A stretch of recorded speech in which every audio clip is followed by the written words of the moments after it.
आयुक्तालय कॉलेज शिक्षा और चौधरी बल्लूराम गुदार राजकीय कन्या महाविद्यालय श्री गंगानगर के संयुक्त तत्वावधान में आयोजित ज्ञान गंगा कार्यक्रम के अंतर्गत 6 दिवसीय ऑनलाइन शॉर्ट टर्म कार्यक्रम में आपका स्वागत है।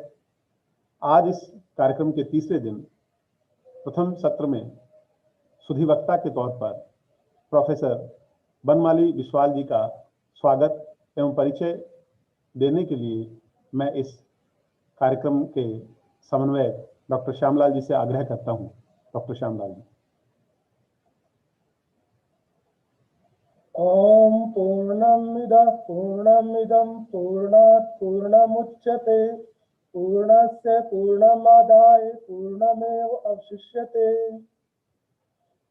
सभी गुणीजनों को सादर वंदे।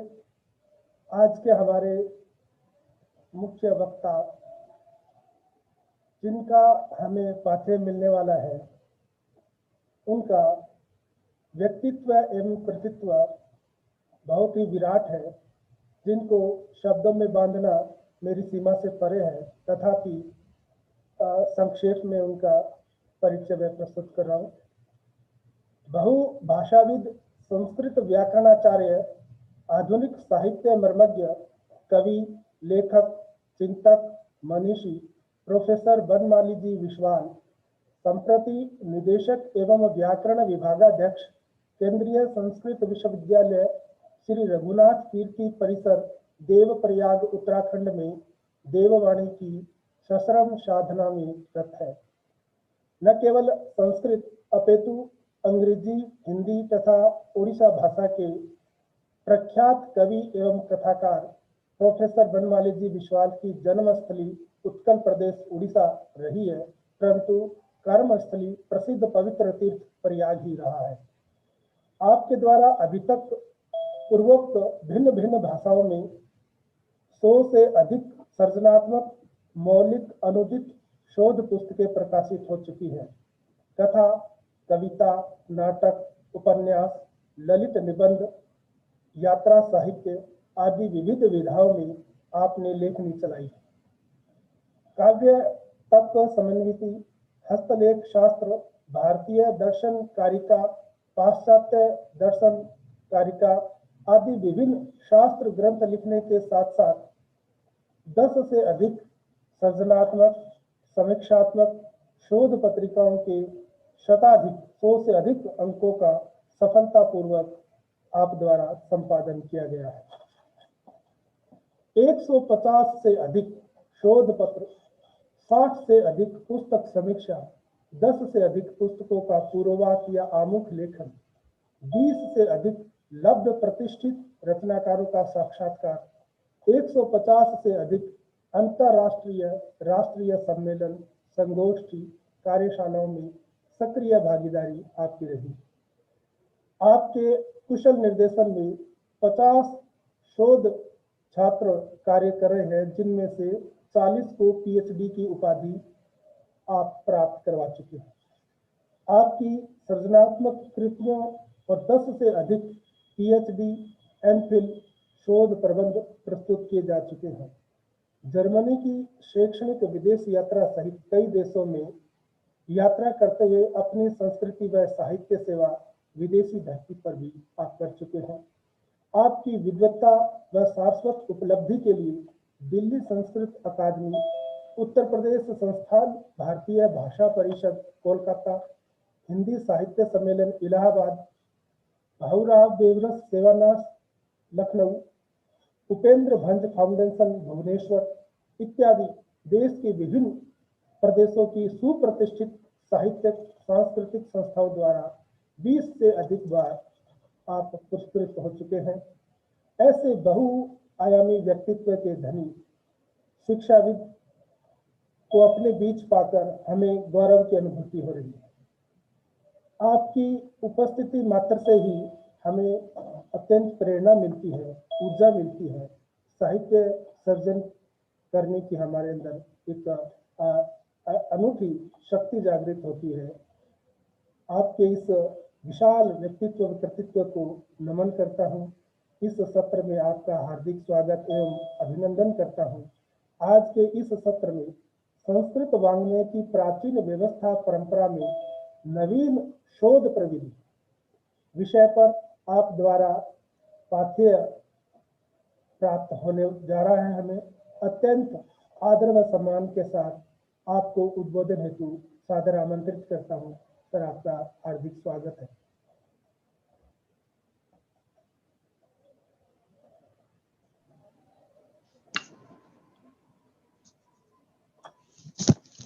नमो नमः। भागर्थाविव संपृक्तौ भागर्थ प्रतिपत्तये जगतः पितरौ वंदे पार्वती परमेश्वरौ। इस कालिदासीय मंगलाचरण के पश्चात मैं अपने ही हस्तलेख शास्त्र से कुछ मंगलाचरण और प्रस्तावना प्रस्तुत करना चाहूँगा।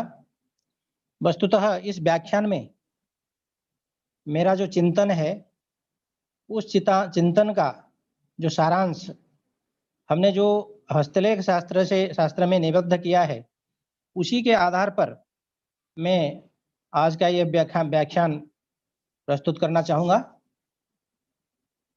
प्रणम्यादौ वेदव्यासं कृष्णद्वैपायनाभिधं महाभारतकर्तारं वंदे व्यास परंपराम् एवं गणपतिं वंदे महाभारत लेखकं निर्विघ्नं लिखितं येन व्यासमुखाद् यथा श्रुतं शास्त्रेषु भारतीयेषु विज्ञानं निहितं महत् प्राच्यार्वाचिनयोर्यत्र संबंधः सुप्रतिष्ठितः वेद वेदांग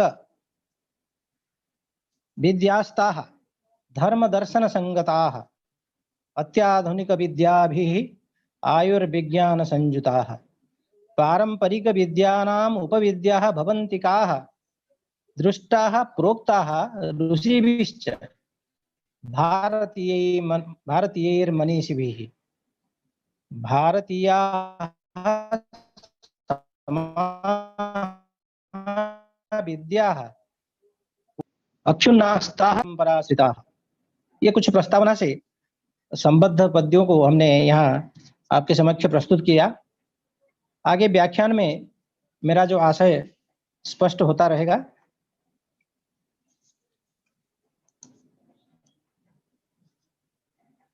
कॉलेज शिक्षा आयुक्तालय जयपुर राजस्थान एवं चौधरी बल्लूराम गोदरा राजकीय कन्या महाविद्यालय श्री गंगानगर के संयुक्त तत्वावधान में ज्ञान गंगा कार्यक्रम के अंतर्गत संस्कृत साहित्य में अनुसंधान एवं नवाचार विषय पर 6 दिवसीय इस ऑनलाइन प्रशिक्षण कार्यक्रम की आयोजिका बल्लूराम गोदरा राजकीय कन्या महाविद्यालय की प्राचार्य तथा राजस्थान के राजकीय कन्या महाविद्यालय के संस्कृत विषय के सहाचार्य एवं सहायक आचार्य जो प्रतिभागी के रूप में यहाँ उपस्थित हैं, इन सभी को मैं हार्दिक स्वागत एवं अभिनंदन करता हूं। इस कार्यक्रम के अंतर्गत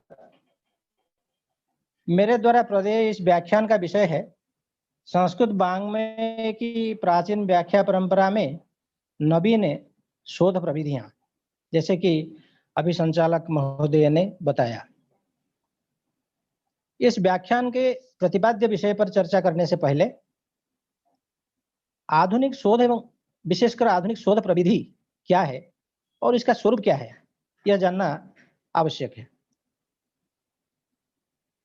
कुछ शोध की परिभाषा जो अंग्रेज जो हम कहेंगे पाश्चात्य विद्वानों ने किया है उस पर थोड़ा सा आलोकपात करेंगे आरंभ से। तो उन लोगों का कहना है कि research is an on ending and continuous process, कभी समाप्त न होने वाली एक निरंतर प्रक्रिया, ऐसा आप कह सकते हैं।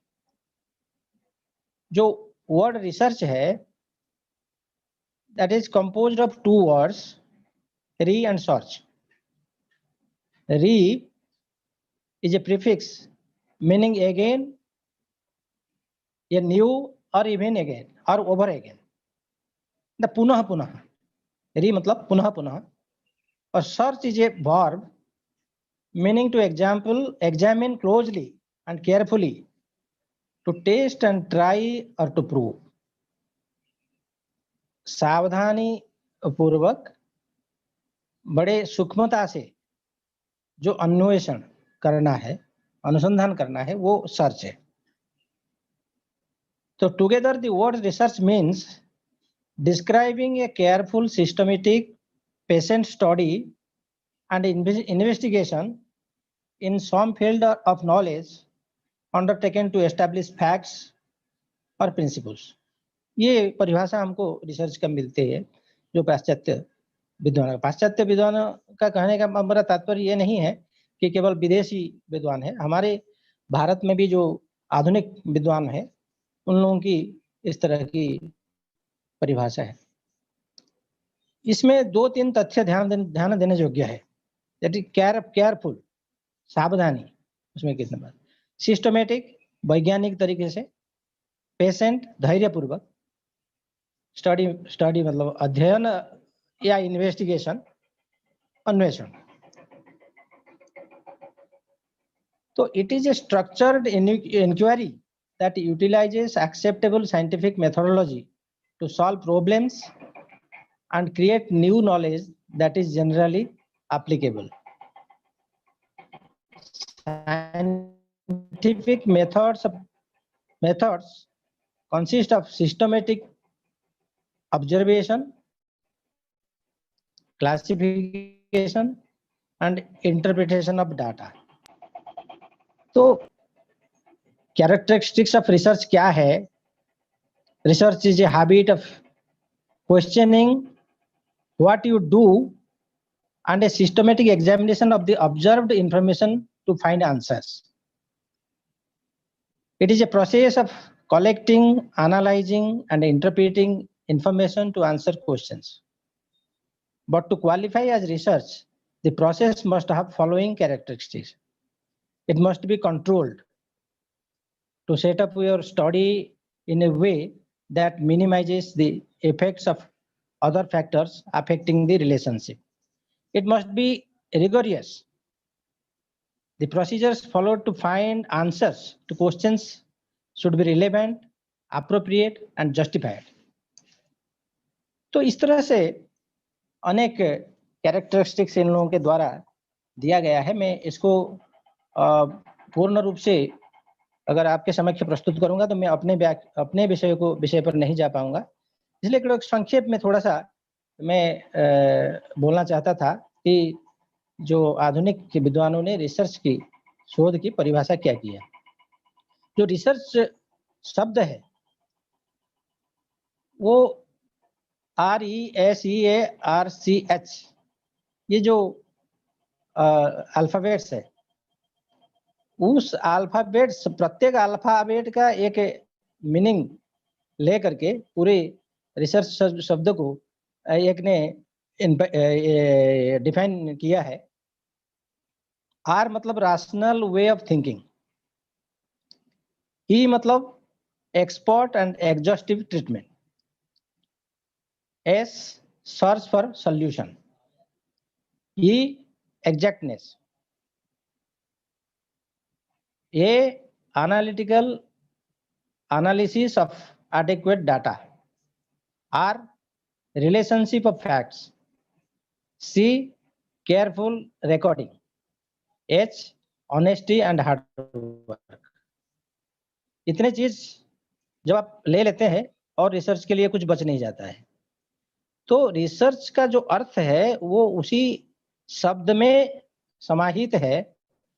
ऐसा एक विद्वान ने अपने रिसर्च की परिभाषा देते हुए इसको व्याख्यायित किया है, जो ध्यान देने योग्य है। ये जो फैक्टर्स अभी प्रत्येक अल्फाबेट के अनुसार बताया गया है, ये सारे फैक्टर्स रिसर्च में होते हैं, आवश्यक है। और methodology means science of methods और साइंटिफिक मेथड। दस research methodology means scientific method of research. ये रिसर्च मेथोडोलॉजी जिसको हम शोध प्रविधि कहते हैं, जो आधुनिक शोध प्रविधि या नवीन शोध प्रविधि में प्रतिफलित है, ये मेरा व्याख्यान का विषय है। हम आगे इस वक्तव्य को आगे बढ़ाते हैं। तो संस्कृत में रिसर्च के लिए अनेक शब्द मिलते हैं। अनुसंधान, अनु उपसर्ग पूर्वक सम, अनु सम उपसर्ग पूर्वक धा धातु से ल्यूट प्रत्यय होकर के अनुसंधान। इसी तरह से गवेषणा, गो इस और ल्यूट प्रत्यय गो ऐषणा, अर्थात ज्ञान का अन्वेषण। अब ये आप कह सकते हैं, जो प्राचीन काल में गोधन ही प्रमुख धन हुआ करता था, और कब जब गो अर्थात गाय जब खो जाती थी, उसको अन्वेषण करने के लिए जिस तरह की सूक्ष्माति सूक्ष्म अन्वेषण करना पड़ता था, इस तरह की ऐषणा, इस तरह की अन्वेषण यहाँ रिसर्च में भी आवश्यकता पड़ती है। एक अर्थ इस तरह से भी आप लगा सकते हैं, गो ऐषणा, और गो हम यहाँ ज्ञान, गो ज्ञान का अन्वेषण, गो ऐषणा मतलब गवेषणा, इस तरह से अर्थ उसका हम लेते हैं। शोध, शुद्ध धातु से घय प्रत्यय करके शोध शब्द का होता है। तो इस तरह से the main objectives of research is to find out the hidden truth which has not been described as yet. कोई एक ऐसा सत्य जो आज तक आविष्कृत नहीं हुआ है, हम अगर इसका आविष्कार करते हैं, उद्भावन करते हैं, तब ये रिसर्च कहलाएगा। तो इस संस्कृत में आचार्यों की पारंपरिक दृष्टि भी इस प्रकार की रही है। जैसा कि ईशावास्योपनिषद में कहा गया है, हिरण्मयेन पात्रेण सत्यस्या पिहितं मुखम तत्वं पृषन्नपा ब्रूणु सत्य धर्माय दृष्टये। तो इस तरह से हम कहेंगे कि शोध में, जो अनुसंधान में हमें क्या करना है, मूल तथ्य से नूतन ज्ञान का उपस्थापन, निपुण सुव्यवस्थित यथार्थ परीक्षण, तर्कसंगत वस्तुनिष्ठ यथाशक्ति संग्रहित तथ्य का परिसंख्यानात्मक विवरण, धैर्य से किया गया समुचित शोध, साहस पूर्वक किया गया समुचित शोध, उच्चाकांक्षा युक्त उद्देश्य पूर्ण दृढ़ता पूर्वक तथ्योपस्थापन, प्रामाणिक मार्ग से समस्या का विलक्षण समाधान, सयत्न, कहीं कहीं सयत्न पंजीकृत विवरण विशेष भी शोध का ही अंग होता है, और उद्देश्यपूर्ण नूतन तथ्यों का उपस्थापन, समालोचनात्मक दृष्टि से तथ्य का उपस्थापन, नूतन उपेक्षित तथ्यों का सम्यक संग्रहण, ये भी एक शोध का विषय है। जो उपेक्षित विषय है, तथ्य है, उन तथ्यों का संग्रह करके हम अगर उसको समक्ष लाते हैं, वो भी एक शोध का कार्य माना जा सकता है। तो इस प्रकार शोध के अनेक प्रकार है। मौलिक शोध है, व्यावहारिक शोध है, क्रियात्मक शोध है, ऐतिहासिक शोध है, व्याख्यात्मक या विश्लेषणात्मक शोध है, व्यावहारिक शोध है।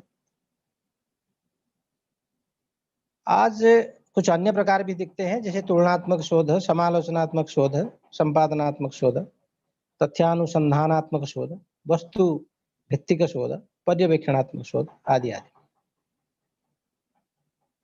तो जो शोध पद्धतियां हैं, उसमें परंपरागत वैज्ञानिक पद्धति है, सर्वेक्षण पद्धति है, शास्त्रीय पद्धति है, तुलनात्मक पद्धति, समस्यामूलक पद्धति, क्षेत्रीय अध्ययन पद्धति, वर्गीय अध्ययन पद्धति, इस तरह से अनेक पद्धतियां भी शोध के होते हैं। और मुझे लगता है कि शोधार्थी में क्या गुण होना चाहिए, शोध निदेशक में क्या गुण होना चाहिए, ये हम प्रसंगतः आगे अपने व्याख्यान में व्याख्या करेंगे। इसलिए तो हमारे संस्कृत के जो शोध प्रविधि पर जो कुछ काम हुए हैं उसके बारे में थोड़ा सा सूचना भी आपको मैं पहले से देना चाहता हूँ। एक कार्य है पांडुलिपि विज्ञान नाम से, डॉक्टर राजस्थान से ही डॉक्टर सत्येंद्र जी का है, जिसमें पांडुलिपि संबद्ध शोध प्रविधि पर विचार है। मूल मेनली उसका प्रतिपाद्य विषय है पांडुलिपि संबद्ध विज्ञान, किंतु उसी क्रम में वो जो संपादन विधि है आदि की जब चर्चा करते हैं उसमें स्वतः शोध प्रविधि की चर्चा हो जाती है। और ये के कार्य अभिराज राजेंद्र मिश्र जी का है, शोध प्रविधि एवं पांडुलिपि विज्ञान। इसमें पांडुलिपि विज्ञान के साथ साथ शोध प्रविधि पर भी कुछ विचार है। इसी प्रकार संस्कृत शोध प्रविधि प्रभुनाथ द्विवेदी जी के एक पुस्तक है, जिसमें पांडुलिपि संबद्ध विचार भी है और शोध प्रविधि पर भी विचार है। संस्कृत शोध प्रविधि प्रोफेसर सत्यनारायण आचार्य का है, जिसमें उन्होंने मुख्यतया शोध प्रविधि पर विचार किया है, पर वो भी कार्य अत्यंत संक्षिप्त है। इसी प्रकार new lights of manuscriptology professor KV. Sharma ji का, जिसका संपादन प्रोफेसर श्रीनिरुद्ध दास ने चेन्नई से किया है। इसी कड़ी में मेरा भी एक कार्य है हस्तलेख शास्त्र, जिसकी चर्चा अभी हम करते थे, जिसमें यद्यपि पांडुलिपि पर विशेष विचार मैंने किया है, किंतु यहाँ संबद्ध शोध प्रविधि पर भी विचार कुछ हमने रखा है। इसी कार्य के आधार पर ही मैं अपना वक्तव्य यहाँ रखना चाहूंगा। तो शोध की परिभाषा हम बता चुके हैं, लेकिन फिर भी जो कारिका में हमने किस तरह से इसको किया है थोड़ा सा बताते हुए, शुद्ध धातुर घञ योगेन शोधश्च शाब्दिकैर्मतः गो शब्दो ज्ञानवाच्योस्ति गोरेषणा गवेषणा। मैं इसकी व्याख्या कर चुका हूं, इसलिए यहाँ व्याख्या करने की आवश्यकता नहीं है। समुपसर्ग धातोः ल्युट् प्रत्ययः प्रयुज्यते अनुसंधान शब्दोयम अनुयोगात् निष्पद्यते। ये भी बहुत व्याख्या सापेक्ष नहीं है। जो ईशावास्य उपनिषद का जो मंत्र हम अभी उल्लेख कर रहे थे, उसका प्रतिपाद्य हमने इस तरह का अपनी कारिका में रखा है। आवृतम स्वर्ण पात्रेण सत्यमुखम च सर्वदा तदपवारणं चेष्टम तत्वान्वेषण पूर्वकम। सत्य का मुख सर्वदा स्वर्ण पात्र से आवृत है, तत्वान्वेषण पूर्वक उसका अपावरण अभिष्ट है। कहने का तात्पर्य है, वो देखने पर ऐसा आपको लगेगा नहीं कि इसमें कुछ सत्य गोपायित है या छिपा हुआ है। आपको उस सत्य को, जो छिपा हुआ सत्य को आपको बाहर लाना है रिसर्च के माध्यम से। जिज्ञासा और ऐसे करने का फिर क्या मार्ग अपनाएंगे, तो उसके बारे में हमने जो हम वक्तव्य कह रहे हैं, ये सब शास्त्रीय वक्तव्य है। हम विभिन्न शास्त्रों के आधार पर इस कारिका को प्रस्तुत किया है। कभी कौटिल्य के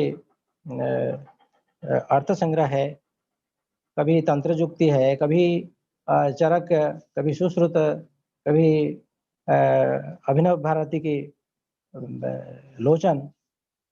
ये सबका हमने मंथन करने के बाद जो तथ्य हमने वहां पाया है, उसको हम सार रूप में ये कारिका में लाया है। तो एक तरह से हम आपके समक्ष कुछ सार रूप ही यहाँ प्रस्तुत कर रहे हैं। तो जिज्ञासा प्रश्न संख्या भी शोध पोषण आप्नुयात् शंका चोत्थाप्यते तत्र कथम कदा केनादिभिः। जिज्ञासा प्रश्न शंकाओं से शोध पोषण को प्राप्त होता है। वहां कथम, कैसे, कदा, कब, केन, किससे इत्यादि शंकाएं उठाई जाती। तो इसके बिना, ऐसी शंकाओं के बिना शोध को अवसर ही प्राप्त नहीं होगा।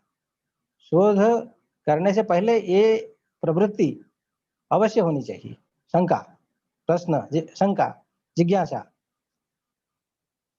उत्तरम समाधानम च शोध शब्देन गृह्यते, शोधतंत्रे प्रसिद्ध्यन्ति बिंदवः पंचशः पुनः।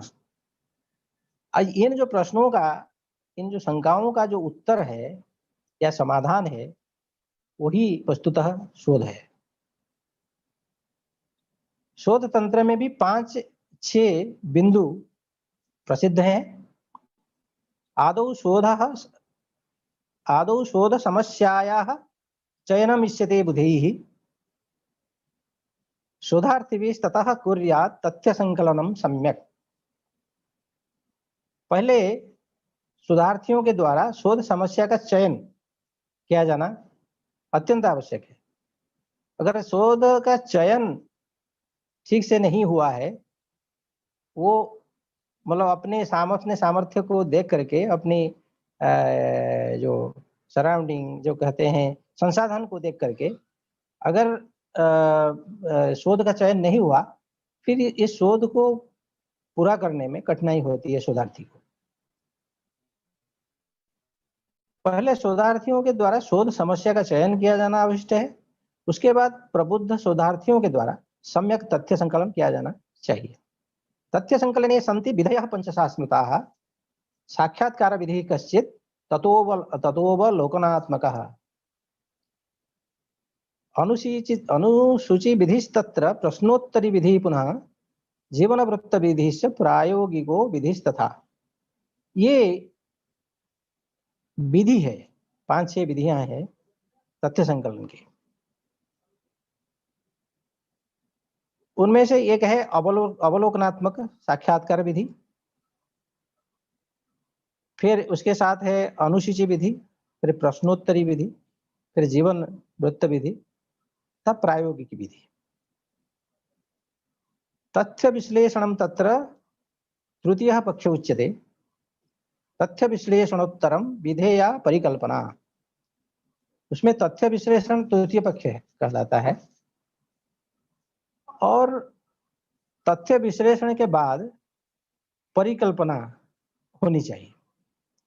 आदौ संरचना तस्याः सत्यापनम ततः परम एवं क्षेत्रेषु सर्वेषु शोधतंत्रम महीयते।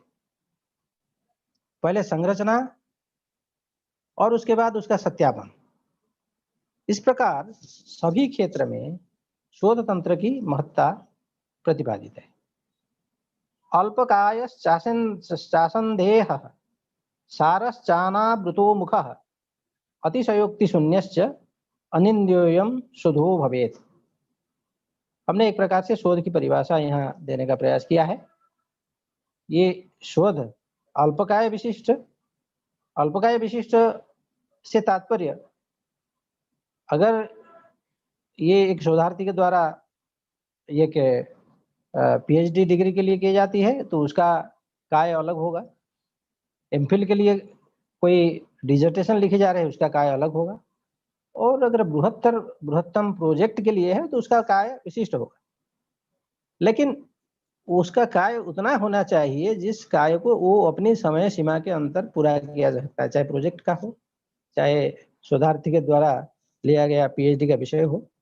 तो इतना उसका कलेवर काय होना चाहिए जो समय सीमा से पूरी किया जा सके। नहीं तो अनएंडिंग प्रोसेस रिसर्च को कह करके हम किसी शोध को अधूरे छोड़ दिए तो फिर कभी हम परिणाम पर नहीं पहुंच सकते हैं। अनएंडिंग प्रोसेस कहने का मतलब यह है, आप जितना सोचे हैं उतना आप कर देंगे और आगे फिर जो शोधार्थी है उसको वो आगे ले जाएगा। ये निरंतर प्रक्रिया की तात्पर्य ये है। ये नहीं कि हम निरंतर प्रक्रिया मान करके किसी भी शोध के किसी भी परिणाम पर नहीं पहुंचेंगे, ऐसा नहीं हो सकता है। हम जो लक्ष्य लेकर के चल रहे हैं उस परिणाम तक हमको पहुंचना है, और आगे जो उसमें रह जाएगा उसमें आगे के जो शोधार्थी होंगे उसको आगे लेके चलेंगे। इससे तात्पर्य यह है। तो यह शोध अल्पकाय विशिष्ट संदेह रहित होना बहुत आवश्यक है, और सारभूत भी होना चाहिए। ये नहीं कि आप उसको इतना विस्तार दे रहे हैं, जो मूल तथ्य है, जो रिसर्च का गवेषणा का जो विषय है वो छिप जा रहा है। और अनावृत मुख था अतिशयोक्ति शून्य एवं अनिंद्य हो। तो जो तथ्य है जो छिपे हुए हैं उसको आप बाहर ला रहे हैं, ऐसी स्थिति बने। और अतिशयोक्ति से रहित हो। शोध में अतिशयोक्ति नहीं चलती है। अतिशयोक्ति अन्यत्र चल सकती है, अभी काव्य में हो सकती है, पर शोध में अतिशयोक्ति का कोई स्थान नहीं। एवं अनिंद्य, वो आलोचना तो शोध है, समालोचना ही शोध है, लेकिन वो शोध आलोच्य न हो। आपके किए गए शोध पर दूसरा कोई उंगली न उठा पाए, जो बात है, तो इस तरह से अनिंद्य उसका होना आवश्यक है। एवं सूत्र गुणा सर्वे शोधस्यापि भवन्ति ते एकम सूत्रम च शोधम च जह पश्यति स पश्यति। आप लोग सूत्र का एक लक्षण जानते होंगे, अल्पाक्षरम असंदिग्धम सारवद विश्वदोमुखम इत्यादि। तो जो सूत्र का लक्षण है वो सूत्र का लक्षण शोध के लक्षण में भी समन्वित संगठित हो रहा है। सूत्र के सभी गुण शोध के भी हो सकते हैं। इस कारिका के माध्यम से हमने जो बताया है, सूत्र एवं शोध को जो एक जैसा देखता है वस्तु तो वही शोध को देख पाता है। क्यों ऐसा कहते हैं? शोधार्थीषु ह्यपेक्षन्ते नैके गुणा विशेषतः गृहीत विषय ज्ञानम स्वभाषा दक्षता तथा। शोधार्थियों में अनेक गुण होते हैं, होना चाहिए। विशेषतः ये अपेक्षा होती है कि उनको गृहीत विषय में ज्ञान हो और अपनी भाषा में दक्षता हो। अपनी भाषा मतलब शोध की भाषा में। उनकी मातृभाषा से हमें यहाँ मतलब नहीं है।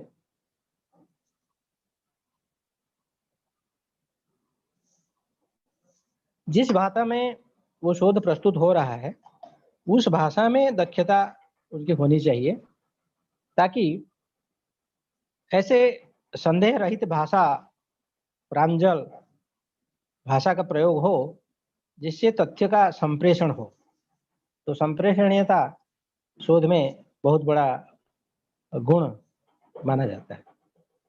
नैपुण्यम लेखने सम्यक दृष्टि ही वैज्ञानिकी पुनः शो विषयेपि जिज्ञासा कार्य रुचि ही कृतज्ञता।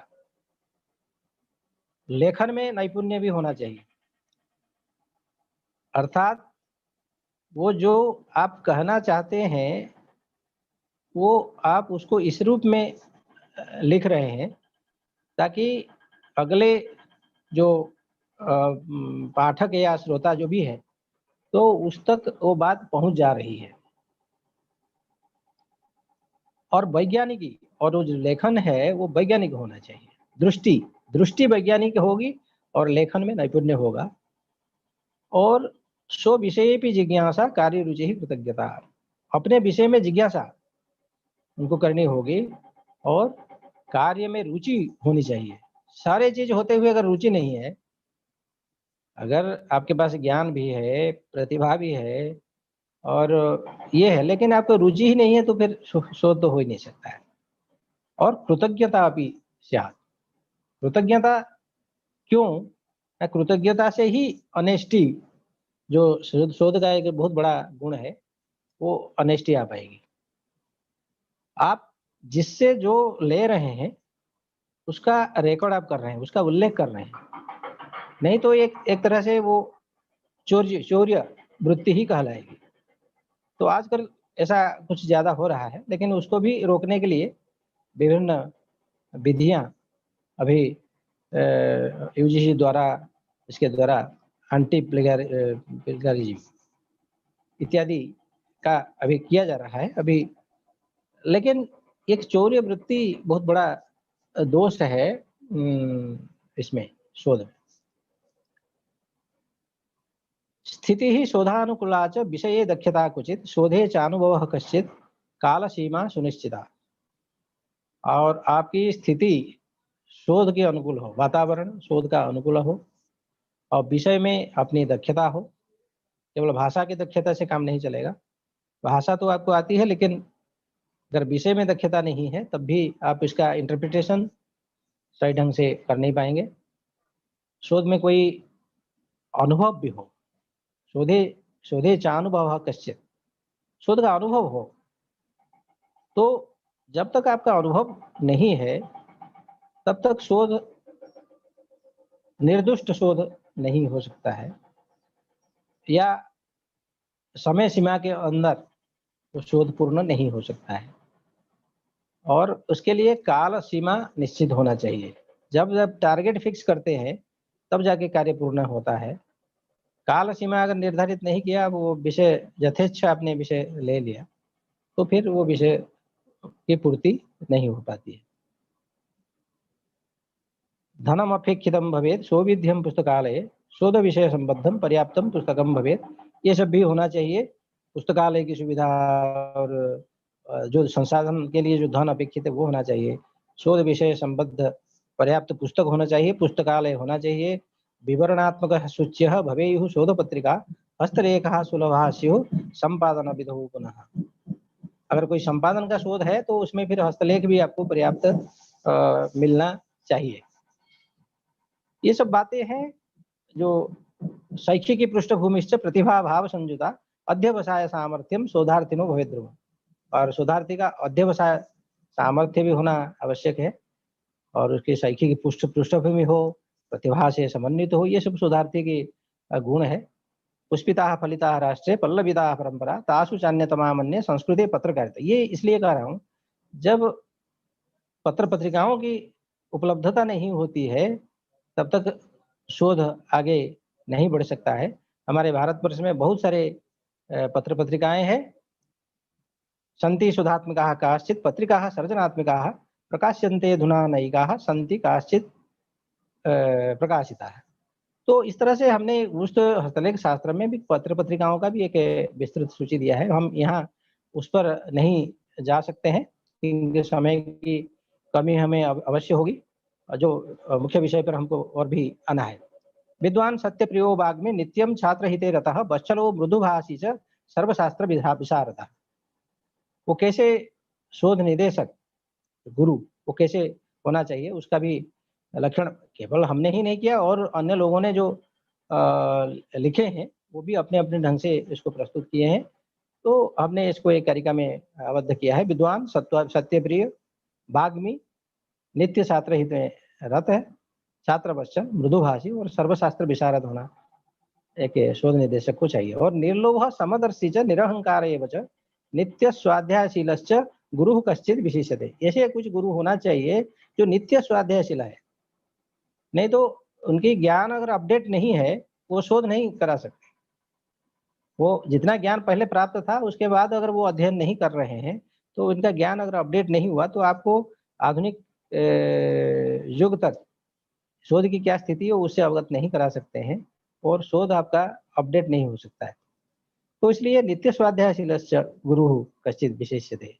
और निर्लोभ समदर्शी इत्यादि और निरहंकार ये गुण होना चाहिए। वो नहीं होने से क्या कठिनाई होगी ये सब आप लोग अध्यापक लोग हैं, आप इसको स्वयं समझ सकते हैं और अपने अपने अनुभव में ऐसे चीजें आए होंगे, तो हम विस्तार से इसकी व्याख्या नहीं करते। और जो शोध प्रविधि है विधिना प्रप्रयोगेण प्रविधि सुनियोजितः शोध प्रबंध विन्यास प्रक्रियेति मतम कुचित। विधि से प्र के योग से प्रविधि शब्द सुनियोजित है। कहीं इसे शोध प्रबंध विन्यास प्रक्रिया भी कहते हैं। शोध प्रविधि को शोध प्रबंध विन्यास प्रक्रिया भी कहा जाता है। प्रविधि पद्धति शैली। प्रविधि क्या है?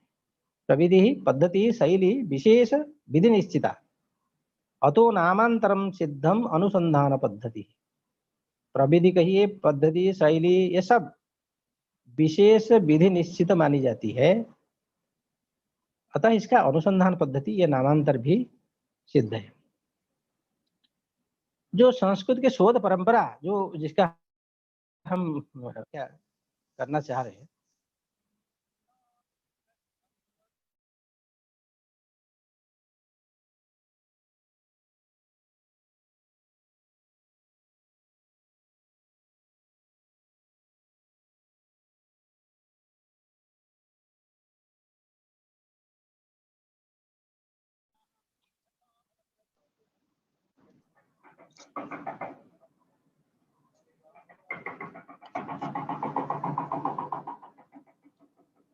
प्राचीना भारतस्यास्ति दीर्घा शोध परंपरा टीका व्याख्या समीक्षाश्च शोधादन्याः न काश्चन।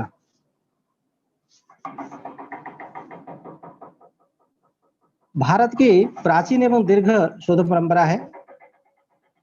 टीका व्याख्या एवं समीक्षा ये सब शोध से किसी भी प्रकार से भिन्न नहीं है।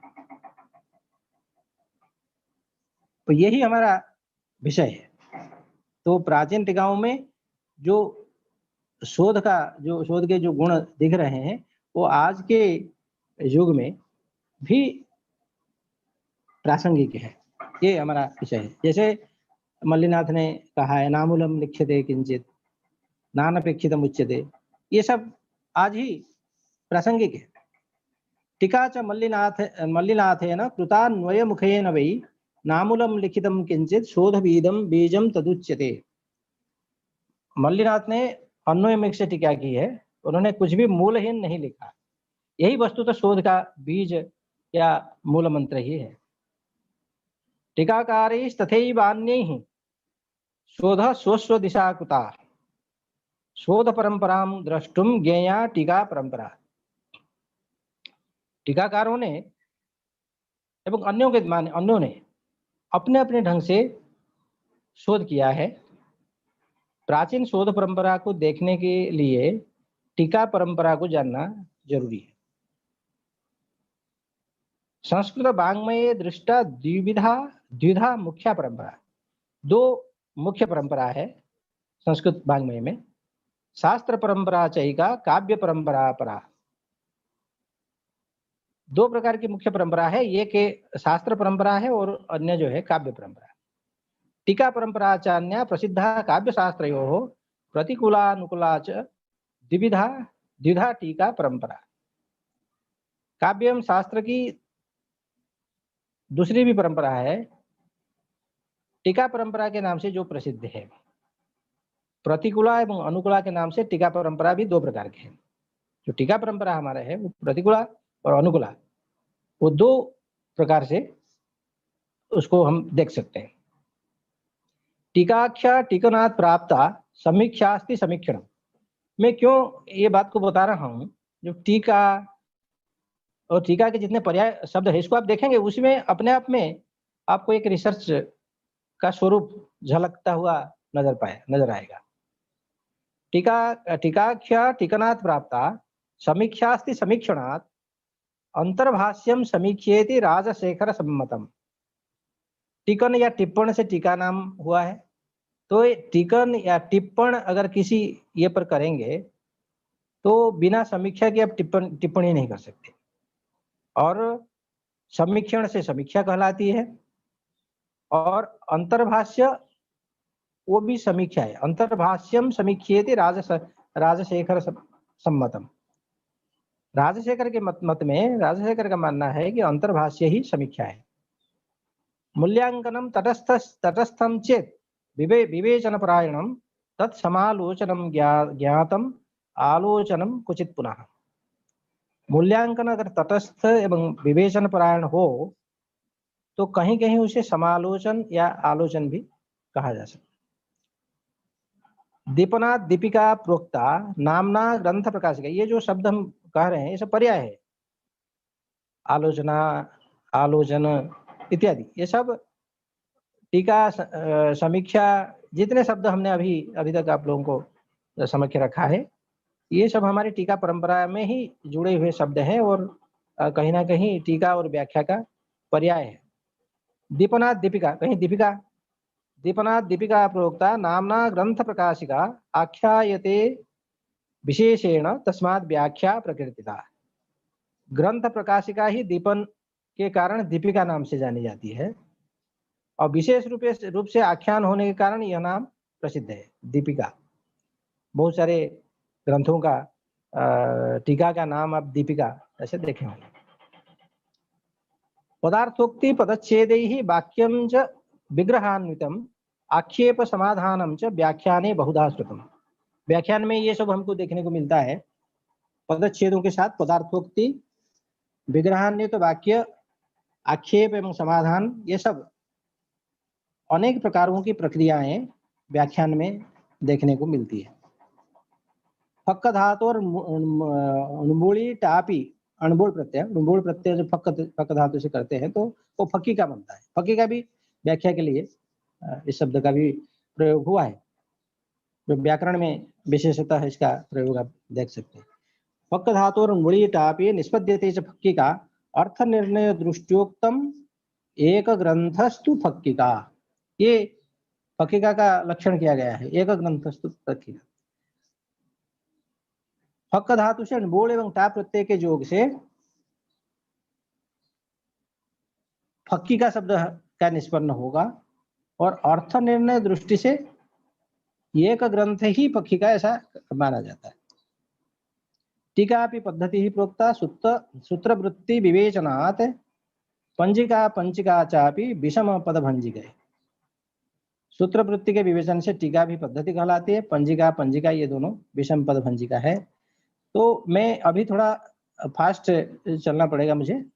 व्याख्याने धर्म ग्रंथानां संज्ञा निरुक्तिरिष्यते, निरुक्तिर वच धातु स्यात् निरूप सर्ग पूर्वकात्। धर्म ग्रंथों के व्याख्यान में निरुक्ति ये शब्द का प्रयोग होता है और निरुक्ति यह शब्द निरुपसर्ग पूर्वक वच धातु से बनता है। ब्रू धातु और बी उपसर्गाच, ब्रू धातु से बी उपसर्ग है। ब्रू धातु और विपसर्गाच ल्यूटी विवरणम मतम तीन प्रत्यय स्थितौ तस्याम विवृति ही कथ्यते विधि। वही बी और ब्रू उसे जब आप ल्यूट प्रत्यय करते हैं विवरण है और तीन प्रत्यय जब करते हैं विवृति, ये दोनों शब्द व्याख्या के लिए है। प्रकटयति लुप्तार्थम लीनमर्थम तनोति या करोत्यल्पम मलल्पम च विवृतिस्तु विशेषते। विवृति क्या है ना, जो लुप्त अर्थ को प्रकट करता है और लीन अर्थ का विस्तार करता है।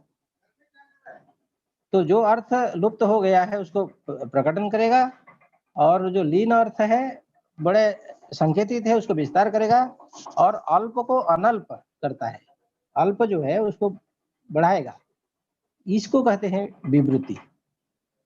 कोशे हलायुधे साक्षात व्याख्या विवरणम स्मृतम निष्पन्नो चूर्ण्य व चूर्णो चूर्णे त्विन प्रत्ययेन च। हलायुध कोश में व्याख्या साक्षात विवरण माना गया है। चूर्ण में इन प्रत्यय योग से चूर्णी एवं अवचूर्णी ये दोनों शब्द भी टीका और व्याख्या के लिए मिलते हैं। टिप्पणी टिप्पणों कोशे चान्यत्र तिलकम क्वचित एते शब्दाः प्रयुज्यन्ते टीकार्थे बहुधा श्रुताः। कोश में टिप्पणी टिप्पण शब्द का भी प्रयोग है और अन्यत्र तिलक शब्द भी टीका के लिए है।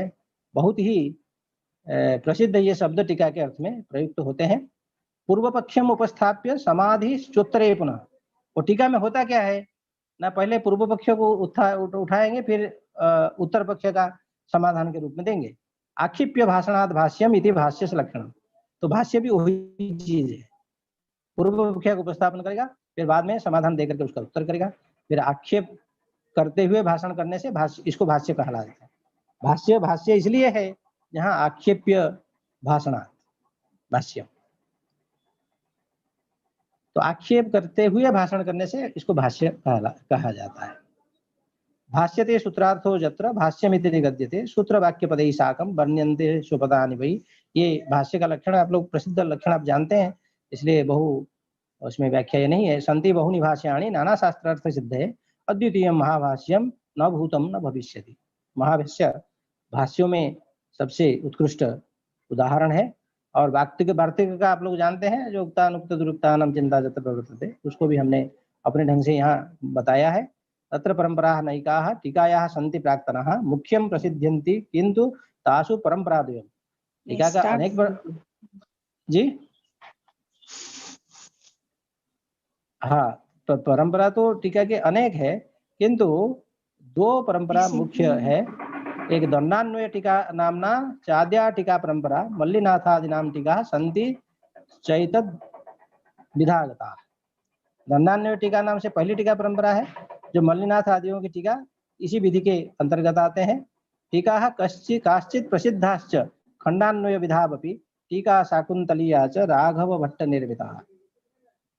और खंडान्वय विधि में भी अनेक टीकाएं प्रसिद्ध हैं, जिनमें राघव भट्ट को तो अभिज्ञान शाकुंतल की टीका प्रसिद्ध है। मुझे लगता है कि मैं थोड़ा सा जो बात है उसको कहने के लिए थोड़ा ये कारिकाओं को छोड़ करके और कुछ थोड़ी सी बात बता करके मैं अपनी वाणी को विराम दूंगा। और ये कारिकाओं के माध्यम से बताना फिर कभी होगी। आकांक्षोत्थापनेन अत्र प्रश्नः समुपस्थाप्यते प्रश्नोत्तर माध्यमेन खंडान्वयो विधीयते आदि आदि। तो अभी एक बात है जो मैं बताना चाहता था वो है, तो शोध में शोध की भाषा में विनयशीलता एवं साधुता होना आवश्यक है। तो शोध की भाषा में कैसी विनयशीलता एवं साधुता हो, इस विषय में हमारी प्राचीन टीकाओं में उदाहरण उपलब्ध है। प्राचीन टीकाकारों में अभिनव गुप्त अभिनव भारती में कहते हैं, यत् कीर्तिधरेण नंदिकेश्वर मताधिगमित्वेन दर्शितम तद अस्माभिर्न दुष्टम तत् प्रत्ययात्तु लिख्यते संक्षेपतः। तो हम उसको देखे नहीं, यही है इनकी विनयशीलता है। तो हमें देखना चाहिए, लेकिन हम अपने ढंग से व्याख्या करते हैं। हमको देखना चाहिए था, जब कीर्तिधरेण नंदिकेश्वर मताधिगमित्वेन दर्शितम तद अस्माभिर्न दृष्टम परंतु अस्माभिः द्रष्टव्यम आसीत्, ये यहाँ बताना चाहते हैं। तो फिर इसी तरह से परात्रिंसा की त्रिंशिका व्याख्या में टीकाकार कहते हैं, तन्नास्माभिः वितत्य विशेष विवेचितम तादृशस्य आगमस्य यतो न साक्षात् वयम् अभिज्ञाः। हम विस्तार से इसको नहीं कह पाए इसलिए क्योंकि इस तरह के आगम को हम में से हम अभिज्ञ नहीं है, हम साक्षात इससे अभिज्ञ नहीं है। ये भी एक अनिष्टि है। हम नहीं, जो नहीं है वो नहीं बताना है। एवं अन्यदपि भूयम् इति अनुपयोगात् समस्तम न लिखितम आगम भ्रंश रक्षणाय दिंग निरूपिता, अभिनव भारती में कहते हैं। तो एतद अन्यदपि भूयम् इति अनुपयोगात्, यहाँ इसकी आवश्यकता नहीं, इसलिए समस्तम न लिखितम, पूरा इसको यहाँ नहीं लिखे हैं, किंतु आगम भ्रंश रक्षणाय, अगर बिल्कुल नहीं लिखते तो कुछ इसमें आगम हो जाएगा या तो कहीं इसके लोप हो जाएगा, इस परंपरा को लोग भूल जाएंगे, इसलिए कुछ दिंग मात्र निरूपण किया। तथैव पुस्तकेषु भेद दृश्यते तंच दर्शयिष्यामः पठितोद्देश क्रमस्तु अस्मद् उपाध्याय परंपरागतः। आज जो पठितोद्देश क्रम है ये अभिनव भारती का है, अस्मद् उपाध्याय परंपरागतः। तो यहाँ परंपरा से, उपाध्यायों की परंपरा से जो प्राप्त है उसका भी एक तरह से कृतज्ञता है, स्वीकृति है, स्वीकारोक्ति है।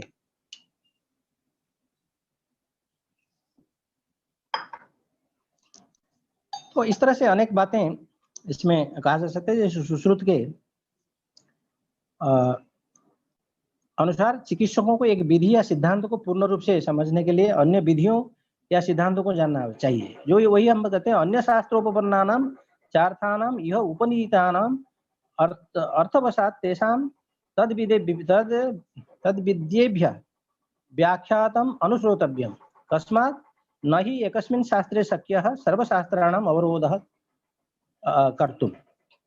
एकं शास्त्रम् अधियानो न विद्यात् शास्त्र निश्चयम् तस्मात् बहुश्रुतः शास्त्रम् विजानीयात् चिकित्सकः। एक विधि को जो जानने वाला वो अन्य विधियों को जाने, एक शास्त्र को पढ़ने वाला अन्य शास्त्रों को भी जब तक नहीं पढ़ेगा तो उसका खंडन या मंडन वो नहीं कर सकता है, उसका ये तात्पर्य है।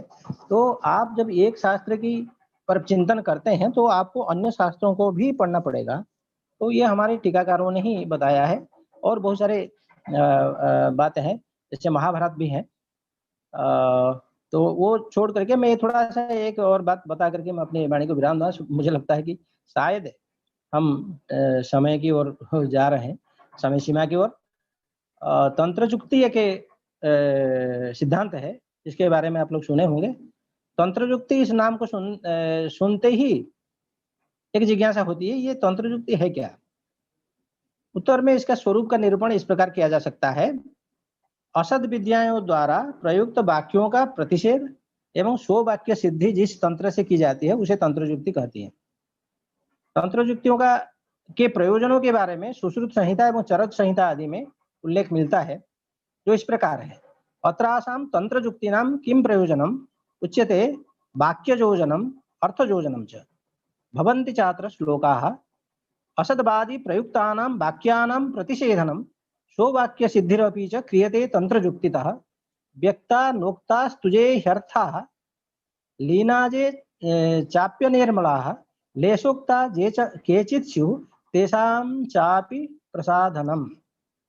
ये सुश्रुत संहिता में। अधियानोपि शास्त्राणि तंत्रजुक्त्या विनाभिषक नाधिगच्छति शास्त्रार्थान अर्थान भागख्ये यथा। ये केवल तंत्रजुक्ति के तो 36 प्रकार हैं। चरक एवं सुश्रुति में कहा गया है अधिकरण योग पदार्थ हेतुअर्थ उद्देश्य इत्यादि 36 प्रकार। आप चरक और सुश्रुत को जब देखेंगे आपको मिल जाएगा तंत्रजुक्तियों के इतने प्रकार है। तो और इसी तरह से काव्य समीक्षा के प्रसंग में मम्मट इत्यादि ने भी जो समीक्षा पद्धति के बारे में बताया है वो भी एक वस्तुतः आज के युग में आधुनिक शोध के परिप्रेक्ष्य में वो सब बातें प्रासंगिक है। मेरे पास है बहुत सारे बातें कहने के लिए। मुझे लगता है कि जो आपकी समय सीमा होगी फिर अगली कक्षा शायद आप लोगों को करनी होगी, तो इसलिए बहुत विस्तार में न जाते हुए मैं अपनी वाणी को ही विराम कर सकता हूँ। संचालक महोदय मुझे बता सकते हैं समय आपके पास है कि नहीं? जी सर, समय तो हो गया वैसे। समय हो गया है? जी जी सर। हाँ, तो मैं नहीं चाहता हूँ फिर अगले वक्ताओं को बातें रह गई है तो सर बता सकते हैं जी। कोई महत्वपूर्ण बातें रह गई है तो बता सकते हैं सर। हाँ, मैं महत्वपूर्ण बातों में ये कहना चाहता था कि जैसे ये जो कारिका है असद्वादी प्रयुक्तानां वाक्यानां प्रतिषेधनम स्ववाक्य सिद्धिरपि च क्रियते तंत्रजुक्तितः। ये तंत्रजुक्ति जो है वो बड़ा महत्वपूर्ण है शोध के प्रसंग में। और व्यक्ता नोक्ता तुझे ह्यर्था लीना जे चाप्य निर्मिला।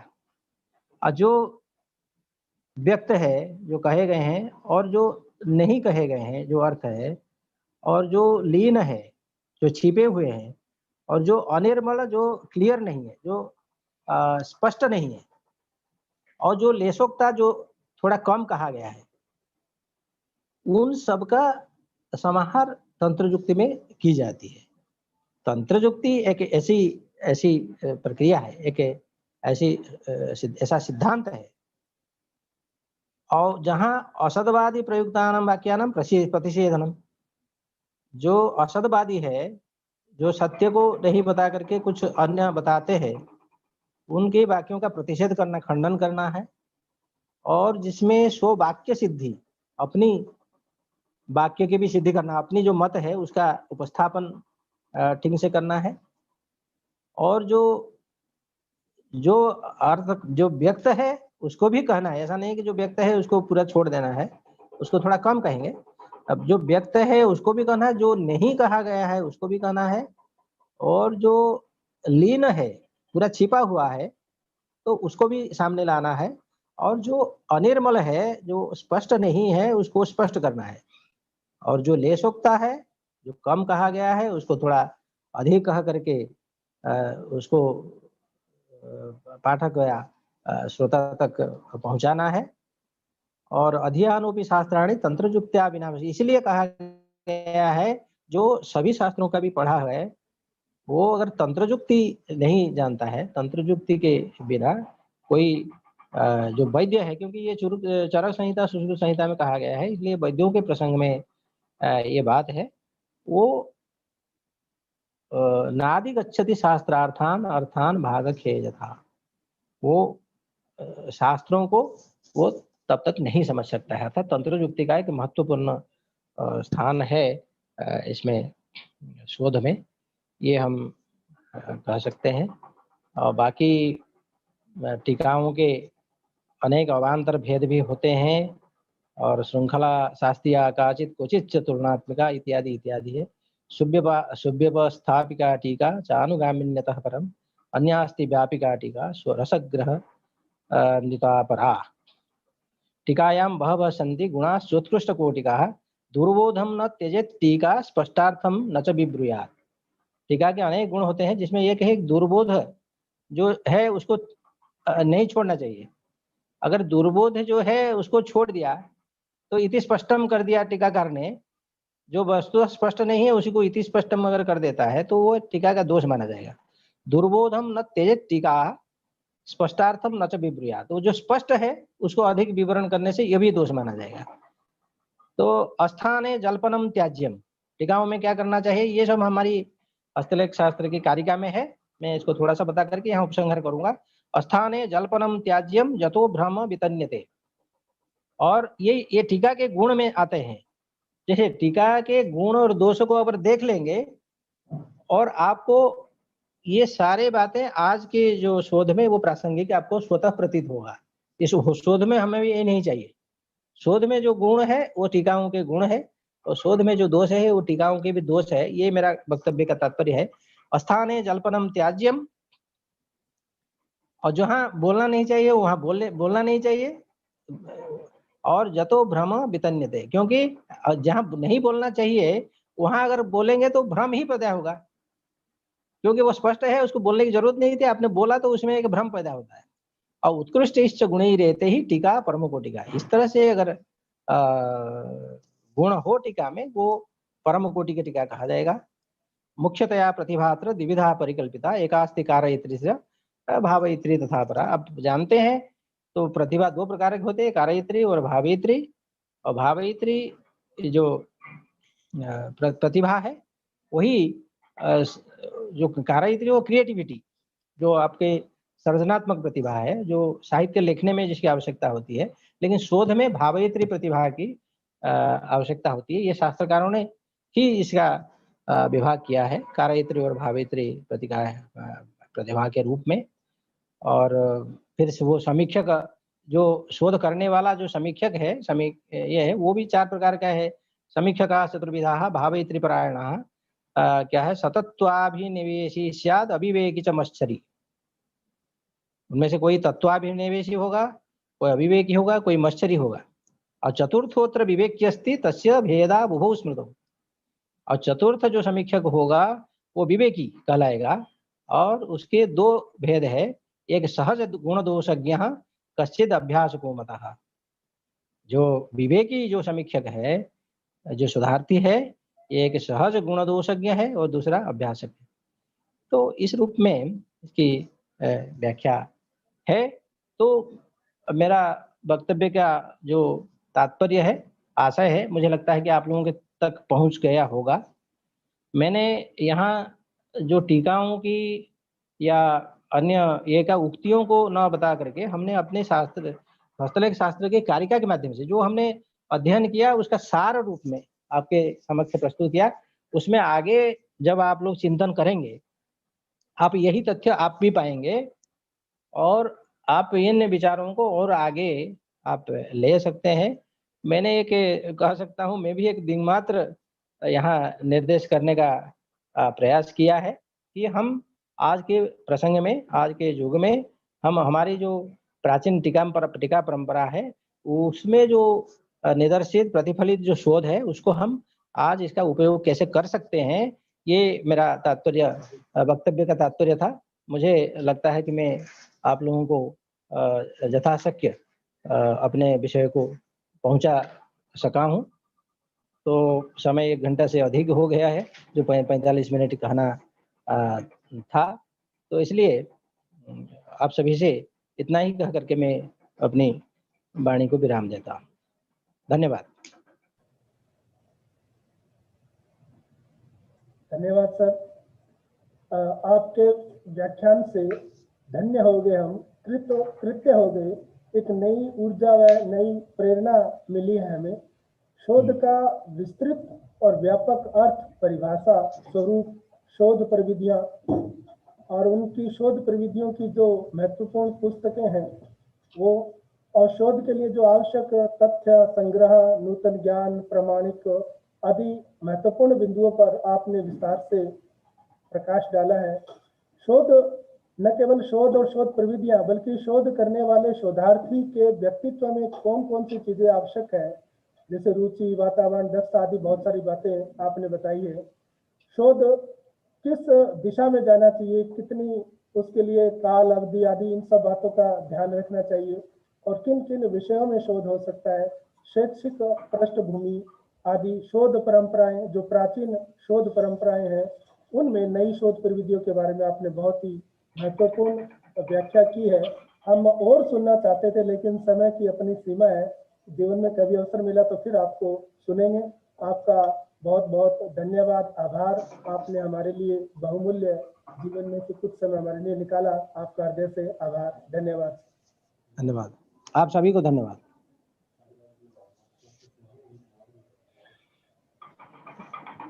इसलिए रखिए।